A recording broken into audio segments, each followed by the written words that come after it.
Olá, amigos, vocês estão no canal Livros da Tuca, eu sou a Virgínia, sejam todos muito bem-vindos. Eu hoje estou aqui para conversar com vocês um pouquinho sobre esse livro do Stephen King, A Zona Morta. Eu terminei esse livro essa madrugada. É aqueles livros, vocês já conhecem o King, né? Você não consegue largar.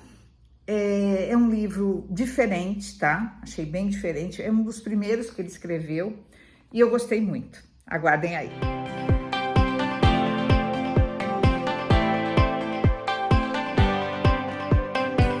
Bom, gente, esse livro, ele tem um pouco de mistério, de suspense, como sempre, até um pouco de sobrenatural, e bastante violência, principalmente no início. Tanta violência no início que eu tô lendo, fiz essa leitura junto com outros booktubers, teve alguns que não conseguiram terminar, tá? Eu vou ser sincera para vocês, eu fiquei tão chocada, vocês sabem que eu não gosto de violência, né? Eu fiquei tão chocada no início do livro que eu quase que eu largo também. Mas depois eu falei, não, vai melhorar. E realmente, melhorou muito. Ele muda da água para o vinho, o livro. Ele se torna até um pouco filosófico, digamos assim, em alguns aspectos, em alguns capítulos. Bom, o que conta esse livro? Basicamente, ele conta a história de dois homens, tá? O tal violento chamado Greg Stilson, acho que é isso, Stilson, que logo no início ele comete uma atrocidade horrorosa. Eu não vou contar porque eu quero que vocês leiam, porque a gente precisa ler essas coisas também, porque essas coisas são reais, essas coisas acontecem, tá?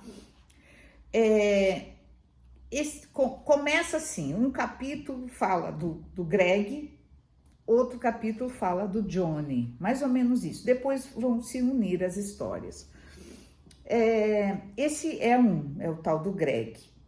É um cara meio, sabe, foi criado de maneira errada, ele não tem muita educação, enfim, ele é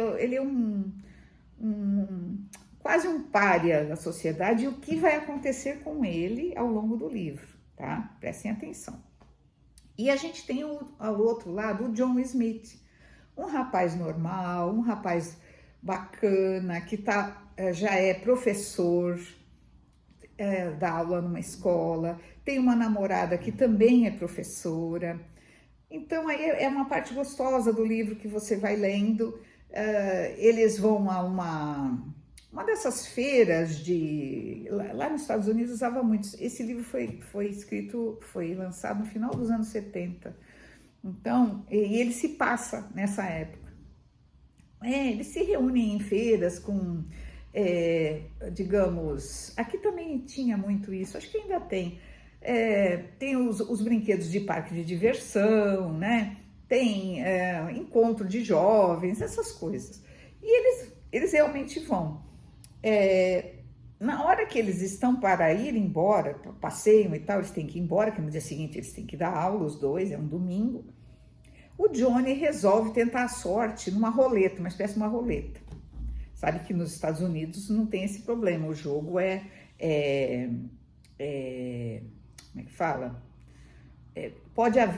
Você pode jogar na rua, onde você quiser, não como aqui no Brasil já não é permitido, né? A palavra é essa, lá é permitido.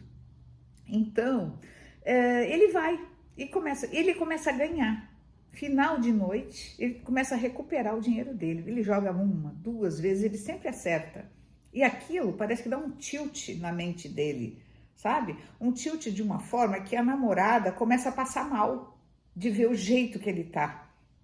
Porque as pessoas, em geral, quando o dinheiro está envolvido, as pessoas se transformam, não é? E no que ela toca nele, ela sente que ele tem algo estranho. E ela começa a passar mal, a vomitar e tal, e aí eles acabam indo embora. Ele todo feliz, porque ele tá com o bolso cheio de dinheiro, falou, oh, que legal, não sei o quê. Bom, ele vai dirigindo o carro dela, que eles estão com o carro dela, e a deixa em casa. Ele fala, não se preocupe que eu vou pegar um táxi para minha casa. E assim foi. Eles estavam ainda em começo de namoro e tal. Acontece o seguinte, nesse retorno dele para casa dele no táxi, ele sofre um acidente gravíssimo. O táxi bate de frente com outro carro. O motorista do táxi morre e ele fica em coma. Ele vai para o hospital e fica em coma. Aí começa um sofrimento muito grande dos pais dele, da namorada, a Sara, e sempre com aquela esperança de que ele vá se reabilitar. É muito triste esse trecho do livro, né? O tempo vai passando e ele não acorda do coma. Bom, sei dizer que ele fica 4 anos e meio em coma. Isso mesmo que vocês ouviram. E de repente ele acorda. De repente ele acorda, só que os membros, né, as pernas e os braços estão todos atrofiados. Ele tem dificuldades para tudo, até para mexer o pescoço. Ele tem que fazer várias fisioterapias e o principal, várias cirurgias para tentar se reabilitar, né? Os pais dele gastam o que tem e o que não tem, se endividam. Imagina você pagar uma UTI, uma pessoa em coma por 4 anos e meio, ninguém tem dinheiro para isso, né? Pelo menos aqui no Brasil e nem mesmo nos Estados Unidos, eu acredito, naquela época pelo menos. Nesse meio tempo, a namorada acaba desistindo de esperar por ele. Ela espera por ele ainda, parece que uns 2 anos, se eu não me engano.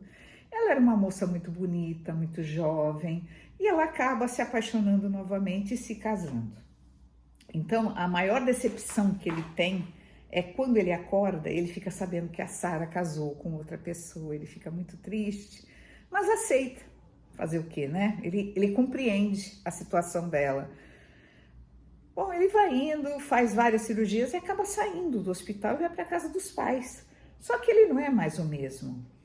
Ele tem umas... enquanto ele está no hospital mesmo, ele começa a ter... Ele já tinha meio que começado lá no parque de diversões. Aquilo que ele sentiu, aquele impulso para jogar e ganhar, ele sente com relação às pessoas também, sabe? Ele começa, não é bem ler mentes, no que ele toca uma pessoa, ou uma pessoa o toca, ele fica sabendo algo da vida daquela pessoa, ou o que pode acontecer com aquela pessoa. É muito interessante, ele começa a contar, olha, cuidado com tal coisa, ou vá para sua casa agora que a casa está pegando fogo, coisas assim. Ou seja, ele vira um paranormal. E ele sempre acerta. E as pessoas se assustam com isso, né? Lembre-se que era 1970 e pouco, né? Ainda não havia muito essa coisa de espiritualidade. As pessoas não estavam acostumadas, achavam que a pessoa era sei lá, um ser de outro planeta, sei lá. As pessoas não compreendiam. Hoje em dia se compreende mais isso. E ele começa a fazer, sem querer, né, previsões e avisos para as pessoas. E uma das cenas mais espetaculares é quando o médico dele, que era um senhor médico, um neurologista, toca a mão dele, ou ele toca a mão do médico, eu não sei bem, e ele fala assim, ele olha para ele e fala assim, a sua mãe está viva. Aí o médico fala assim, o quê? Não, a minha mãe foi, meus pais eram do tempo do nazismo, todos os 2 foram mortos naquela época. Eu falei assim, não, sua mãe conseguiu fugir. Ela foi levada para um campo de refugiados e fugiu, e ela está aqui nos Estados Unidos. Ela mora em tal lugar. Meu Deus, o médico fica de boca aberta, né? Ele fala, meu Deus, eu fui criado como órfão, enfim. Eu sei que o médico depois vai tentar achar a mãe e ele realmente encontra, a mãe realmente está viva. Então tem coisas assim, sabe? Sensacionais. Vidas que ele salva sem perceber, né? Durante o livro inteiro. Até que ele vai, por causa de uma outra pessoa que comenta com ele, ele vai até um comício desse Greg, aquele cara lá do início, aquele cara violento, que com o passar do tempo ele percebeu que ele poderia se tornar político. É isso mesmo que você ouviu. E aí o John Smith, ele vai num comício do Greg e ele não sabe por que cargas d'água, ele chega perto do Greg e vai apertar a mão dele, porque esse tal de Greg está fazendo muito sucesso. Ele está iludindo o povo, sabe? Você precisa ler o livro para ver. Ele ilude o povo com promessas, aquilo que vocês sabem, né? Ele se faz como se ele seja igual aos outros, igual a todo mundo, né? Ele usa um capacete de operário, sabe? Nossa, então o povo ama esse cara. No que ele dá a mão pro cara, os dois se olham nos olhos e ele sente toda a maldade, sabe? Toda a traição, todo o mal que vem daquele cara. E o cara, o Greg, ao mesmo tempo, sente que o Johnny está sabendo o que ele guarda dentro de si. Sabe o lobo em pele de cordeiro? Não que eu tenha nada contra os lobos, tá? Nem dos cordeiros. Mas, enfim, é mais ou menos isso. E aí que vocês vão ver o desfecho desse livro. Gente, leiam, porque é sensacional, tá? Eu falei até demais aqui, porque eu não aguento. Eu fiquei tão empolgada com esse livro. Eu tô curiosa para saber o que os meus amigos booktubers também vão achar, tá? A gente tá pretendendo meio que bater papo juntos, não sei se vai ter live, não sei ainda, porque eu ainda não falei com eles. Provavelmente faremos uma live para falar desse livro para vocês, tá bom? Espero que vocês tenham gostado. Quem gostou, não esquece de pôr o positivo aqui, comente, tá bom? Já leu? Quer ler mais livros do Stephen King? Ano que vem a gente vai ter um grupo aqui, um grupo só de King, tá? A gente vai ler em ordem cronológica. Se prepare. Um beijo, gente. Obrigado. Tchau.